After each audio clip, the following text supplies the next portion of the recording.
नमस्कार दोस्तों। आज हम आपको लेकर चलेंगे एक ऐसी कहानी में जहां डर, अन्याय और बदले की आग ने पूरे शहर को अपनी गिरफ्त में ले लिया है। यह कहानी है डोगा की, जो न सिर्फ अपराधियों से लड़ता है बल्कि समाज में फैली बुराइयों को जड़ से उखाड़ फेंकने का जज्बा रखता है। चंबल के बीहड़ों से शुरू होकर मुंबई की गलियों तक फैली इस कहानी में आपको मिलेगा एक्शन, इमोशन और रहस्य का जबरदस्त संगम। तो चलिए जानते हैं कैसे एक मासूम बच्चे की आंखों ने इंसानियत का वीभत्स रूप देखा और कैसे वह बना डोगा, अपराधियों का काल।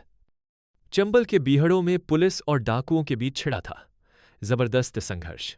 डाकू हलकान सिंह के नेतृत्व में डाकुओं का गिरोह गांवों पर हमला करता, लूटपाट करता और इंसानियत को तार तार कर देता। पुलिस ने पूरे इलाके में जाल बिछा रखा था, लेकिन डाकुओं को पकड़ना मानो भूसे के ढेर में सुई ढूंढने जैसा था। इसी माहौल में एक मासूम बच्चा, जिसे कचरे के ढेर पर फेंक दिया गया था, हलकान सिंह के हाथ लग जाता है। डाकुओं के गिरोह पर पुलिस का शिकंजा कसता गया। हलकान सिंह अकेला ही बच निकलता है और भागते भागते उसे कचरे के ढेर पर पड़ा एक बच्चा मिल जाता है। पहले तो वह उसे बोझ समझता है, लेकिन जल्द ही उस बच्चे को अपनी ढाल बना लेता है। पुलिस के घेरे से निकलने के लिए हलकान सिंह बच्चे को बंधक बना लेता है। यह बच्चा ही आगे चलकर डोगा बनता है, जिसकी किस्मत में था अपराधियों का काल बनना। कहानी आगे बढ़ती है और अब दृश्य बदलता है एक रोडवेज बस में, जहां आतंकवादी यात्रियों को बंधक बना लेते हैं। बस को निर्जन स्थान पर ले जाकर सभी यात्रियों को कतार में खड़ा कर दिया जाता है। आतंक और मौत का साया सबके चेहरों पर साफ दिखता है। डाकू लाशों को लूटते हैं, उनकी अंगूठियां और सोने के दांत तक निकाल लेते हैं। इस हैवानियत को देख एक बालक के सीने में नफरत का सैलाब उमड़ पड़ता है। अब कहानी पहुंचती है महानगर मुंबई में, जहां पान मसाले के विज्ञापन ने धूम मचा रखी है। हर कोई पान खवराब का दीवाना हो गया है। विज्ञापन के जाल में फंसकर लोग पान खवराब के पीछे पागल हो जाते हैं। यहां तक कि बच्चे भी इसकी लत में पड़ जाते हैं। लेकिन इस पान मसाले के पीछे छुपा है एक बड़ा षड्यंत्र, जिसमें नशा मिलाकर पूरे समाज को गुलाम बनाया जा रहा है। पान खवराब की लत पूरे शहर में फैल चुकी है। लोग दुकानों पर लाइन लगाकर इसे खरीद रहे हैं। विज्ञापन कंपनियां इसे पूरे भारत में फैलाने की योजना बना रही हैं। लेकिन इस सफलता के पीछे छुपा है अपराध और नशे का काला कारोबार। हलकान सिंह और उसका गिरोह इस धंधे को चला रहे हैं और बच्चों तक को इसकी लत लगाना चाहते हैं।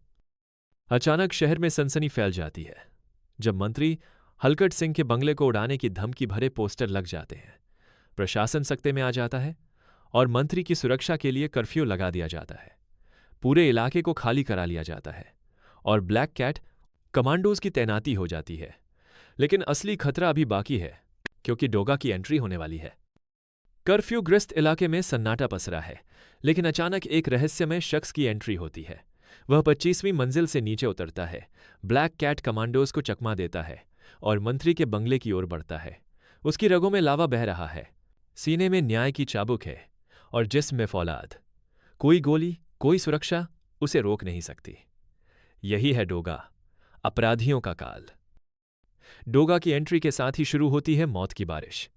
ब्लैक कैट कमांडोज पर गोलियों की बौछार होती है और लाशों के ढेर लग जाते हैं। डोगा बिना रुके, बिना थके आगे बढ़ता जाता है। इमारतों में बंद लोग सहमे हुए हैं, बाहर गोलियों की आवाजें गूंज रही हैं। डोगा के सामने कोई टिक नहीं पाता। डोगा मंत्री हलकट सिंह के बंगले तक पहुंचता है और बमों की लड़ी से बंगले को उड़ा देता है। बंगले के परखच्चे उड़ जाते हैं, लेकिन मंत्री पहले ही वहां से भाग चुका होता है। डोगा इत्मीनान से वापस लौटता है, लेकिन पुलिस और कमांडोज उसे घेर लेते हैं। डोगा एक बार फिर सबको चकमा देकर गायब हो जाता है। आखिरकार डोगा और हलकान सिंह आमने सामने आ जाते हैं। डोगा अपने बचपन के जख्मों का बदला लेने के लिए तैयार है। वह हलकान सिंह को उसके गुनाहों का हिसाब देने के लिए ललकारता है। दोनों के बीच जबरदस्त टकराव होता है, जिसमें डोगा अपने सीने पर गोली खाने के बावजूद हार नहीं मानता। आखिरकार डोगा अपने दुश्मन को खत्म कर देता है। वह कहता है कि उसने अपना खून बहाकर हिसाब बराबर किया और कानून का भी न्याय पूरा किया। डोगा का असली रूप सामने आता है, एक मासूम दिल जिसमें प्यार भी है और नफरत का तूफान भी।